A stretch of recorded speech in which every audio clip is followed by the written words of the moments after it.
aspects of it. And we need some iconic elements which can focus this feeling.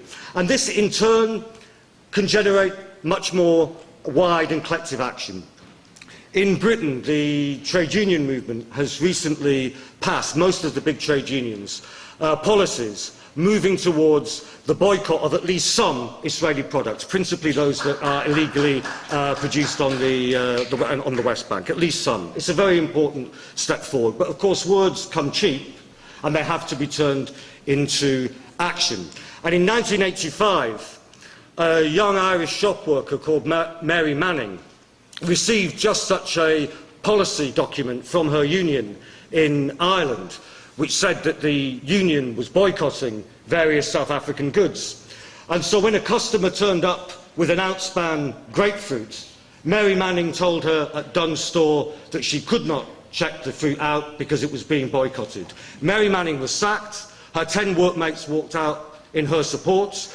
It became a cause célèbre internationally, which spurred on collective labour movement action against apartheid. And I think if we can popularise this idea, there are many, many Mary Mannings out there in the United States and elsewhere who may be prepared to take that step. There are certainly people who will be prepared to boycott and to collectively go into supermarkets and so on, selling Israeli produce in order to make protests.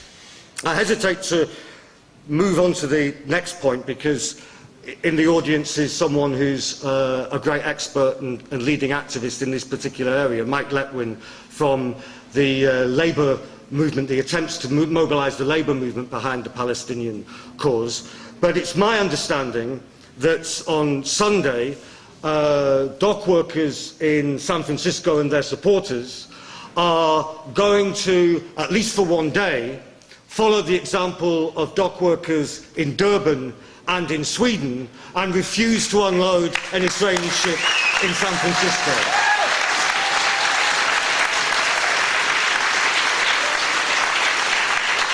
Perhaps you cannot do that where you work, but you can support those who do to ensure that they're not picked off and isolated, and you can make sure everybody you know knows that that has taken place. These different levels of the movement, which ultimately led to even recalcitrant politicians saying that they too would break links with apartheid South Africa, these different levels of the movement can mutually reinforce one another.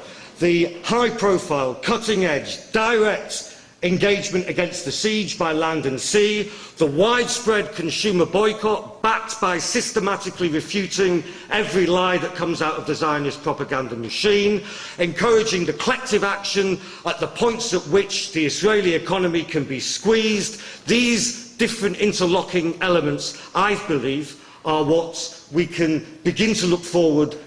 Much work has already been done, but we can begin to look forward to advancing very, very widely. The final point is that I started with a quote from William Butler Yeats. Let me end with one from another Irish national fighter, a man called Padraig Pearse, who spoke at a memorial meeting on the eve of the First World War in this very city, in fact, if I recall, not 2 miles away from here.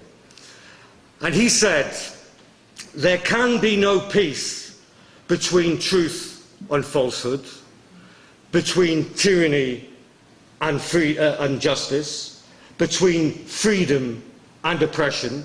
There can only be eternal struggle between them until justice is won and freedom prevails." This is what we need to have inscribed on what we're doing now. Nothing short of justice and freedom is acceptable, because without justice and freedom, there will not be peace in Palestine. If there's not peace in Palestine, there will not be peace in the wider Middle East. And if there is no peace, but instead, as the Syrian government just said, a wider threat of greater war in the Middle East, then there will be no peace in the world.